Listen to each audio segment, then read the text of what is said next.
Hey guys, it's Lydia and I am back today to share with you what we had to eat this last week, what was on our menu plan, how much I was able to make this last week, and what I spent on groceries this last week.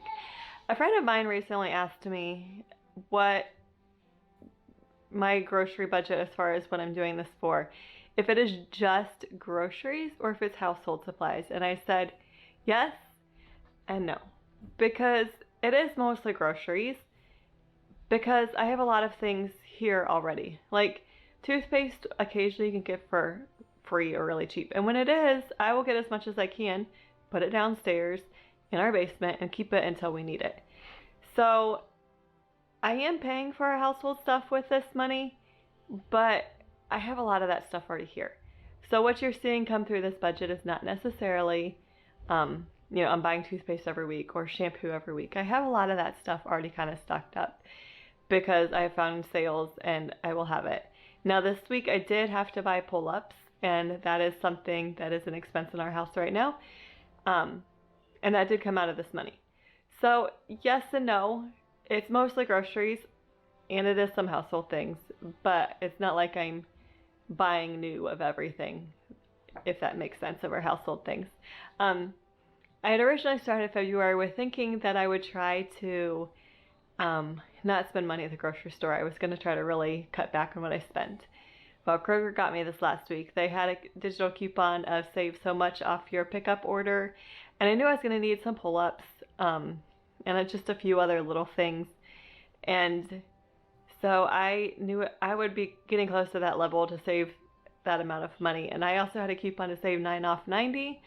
And so I went ahead and stocked up on some cheese. Kroger had cheese on sale for I believe it was $6, I think, which is really the cheapest that you usually see cheese at grocery stores. So I got some shredded and some block cheese, and I put a decent amount in our fridge. We go through a decent amount of cheese in our house, and I also shoved some in the freezer. Yes, you can freeze cheese. Shredded cheese, you don't really notice a difference when that comes out of the freezer. Black cheese is crumbly, so it's not something that you're gonna like slice and serve to guests that come over to your house.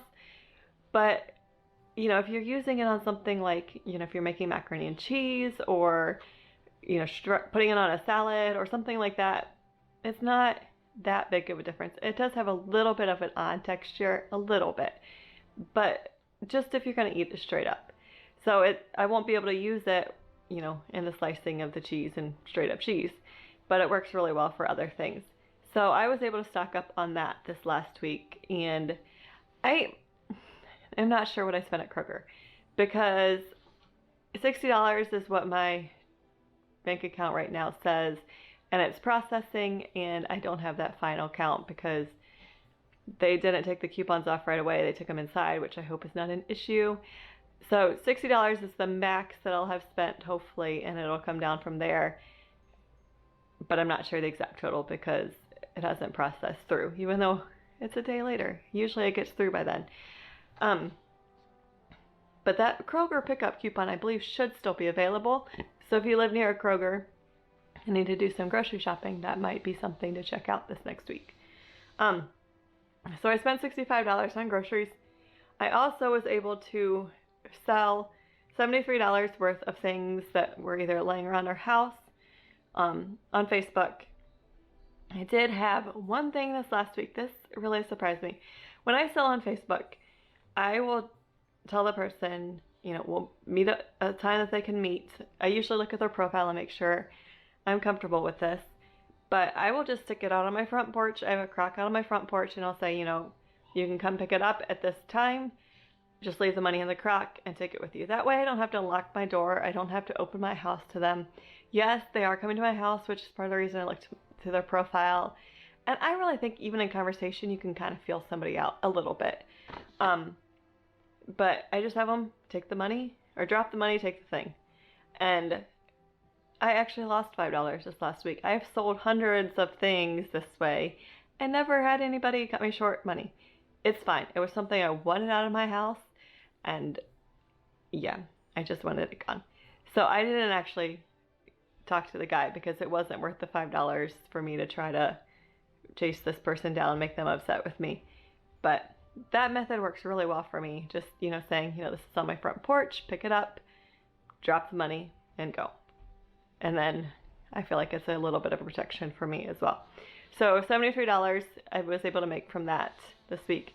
And also I've been making sourdough bread for our family for a few months, and I found a recipe I really enjoy. It's a sandwich bread and it's very good. It's not the typical like hard crusted bread, which some people really like. My family does not. So I've been making that for my family, and I just started last week. Like, I'm making 2 loaves for us. 4 loaves is not that much different. So I've been selling those extra loaves. And this last week I was able to make $15 from that. So they cost me right around $1 to make a loaf, and all the, like, I have a bag that I put it in. So I'm able to make $4 a loaf off of that bread. So it's just an easy thing for me, that it's something I'm already making for my family, and I'm able to just make a few extra while I'm making the mess and sell those at the same time. So that was what I spent this last week and what I was able to make. I made a little progress with financial coaching. I kind of have an idea of what I want to do with a few of the forms that I'll have people fill out when they start the program. And that's my goal for this next week, to get some of those kind of nailed down and get that process started. So what do we have to eat this last week? I have been starting to really sit down at the beginning of the week and plan the meals and ask my family and be really intentional with asking them, because so many times as a mom you sit down and you're like, oh, I don't want this, and I don't want this, and I don't want this. So I've been asking my family, what do you want to eat this week? And my 6-year-old requested mush and sausage, and I have the mush recipe that I can link down in the description if you're interested. It's just cornmeal, water, and you fry it up. Probably not the healthiest, but for some reason she really likes it. So that was her request for this last week. And my 7-year-old requested fish and a spinach salad. That one really surprised me. Not that we don't have salads ever, but we don't very often. And she wanted spinach for some reason. So we had to pick that up for her, because I will encourage eating fish and spinach anytime. So those were 2 of the meals that we had. We also had mac and cheese. We had dirty rice, referral soup, which that is a unique thing that I don't know if anybody else, if you've ever had referral soup, let me know. Basically it's beef noodle soup, but you just mix together eggs and flour, and you kind of make little tiny noodles that you drop in, and it's referral soup. It's really quite easy, and we had some beef that we'd canned in the basement, so it was very quick and easy for me to make. I'm also going to have some zucchini pizza casserole. The last time we had this, I froze an extra one and shoved it in my freezer, so it's going to be a quick and easy meal as well, because I'm just going to pull it out of the freezer, pop it in the oven to heat it up, and we're going to be good to go. So that is what is on our list of things we had this last week. I would love to know, what was it, some things that you had to eat this last week? Maybe there's something that I have forgotten that we enjoy that I can throw into my menu for this next week. And I hope that this is helpful for you. And I will see you again next week with an update of how things are going here. I will talk to you soon. Bye.